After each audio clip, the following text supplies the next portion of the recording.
Okay, so that leads us next on to the income and expenditure account report, which is basically, once we're happy with our working document, the final column, our income and expenditure values, appear on here. So this is just a summary of that, really. So at this point, it should just be, I can understand how they've been calculated. These are now the values. Okay, so if you're seeing anything that looks awry on here, it's potentially necessary to go back to the working document to see how those values were arrived at. What you do also get at the bottom, though, is just a little summary on the general fund and how it was calculated and the values on your reserves. So this, if we think back to our reserve balance report that we checked at the beginning, will match up to those values as well. So this is sort of how it all tallies up.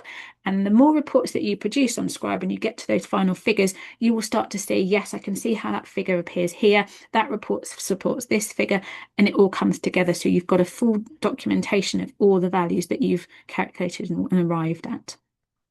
So as I said, this should just be an informational report. If something doesn't look correct here, I would suggest you revisit the working document. Okay, it might be that you've got some adjustments appearing incorrectly if something's gone awry to check within there. Okay, let's keep working through to our balance sheets as well. In here, so again, this is our balance sheet. So we should recognise the values that we're thinking about in here.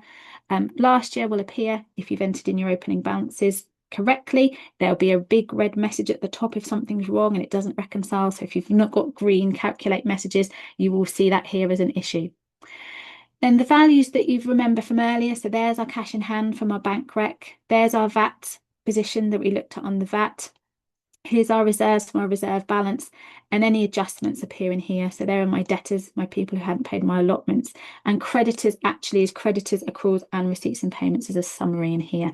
So you'll be able to match that all back through and that will match up. So we would now expect our box 7 to be this figure at the bottom, and that's how it's arrived at.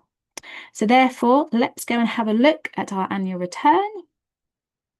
Here we go. So again, there's our figures. You remember this time, because we're in I&E, the figures are different. So if anyone recalled where we were when we were in receipts and payments, they are now not the same because firstly, VAT has been stripped out. We were dealing with net values.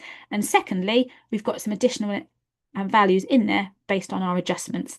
That therefore means that our box 8 figure is still the same as our bank rec at the start, but our box 7 is now not the same as box 8 when it would be for receipts and payments. You'll recognise that hopefully from the balance sheet that we just looked at, and that's different because of the adjustments that we've got. So the VAT, the debtors, the creditors, etc. Assets, as we looked at earlier, and there's that borrowings figure from earlier on. So again, it's the same scenario. Check the figures. If something looks awry, you need to go and revisit it. Remember, you've got that filter option to run the reports. All being well, these will be your values that you're then going to be using. Again, you can tick to remove the pence, so you've got that available to you.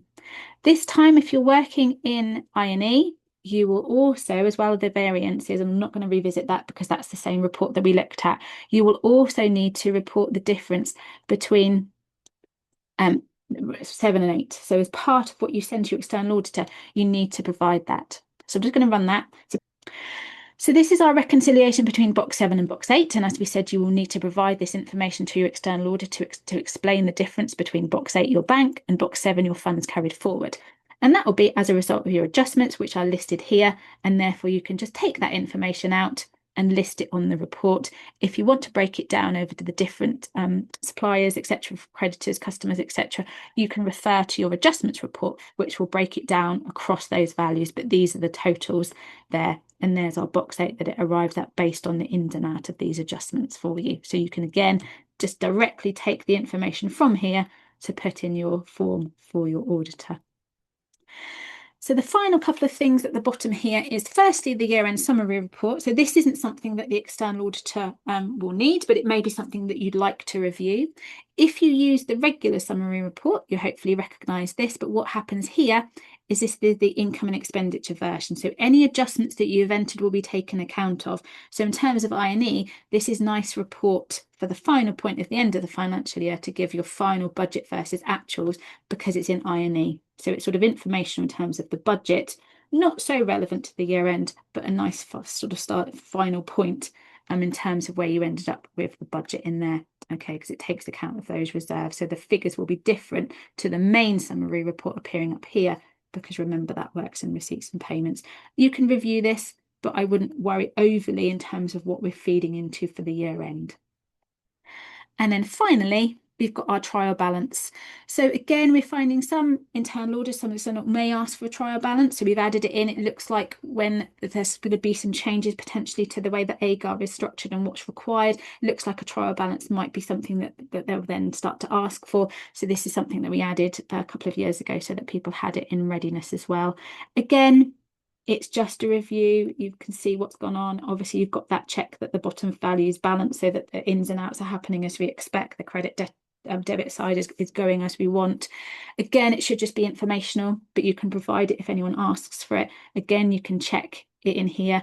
Nothing, should be a huge shock, but if it is, obviously you can review what you're seeing within there.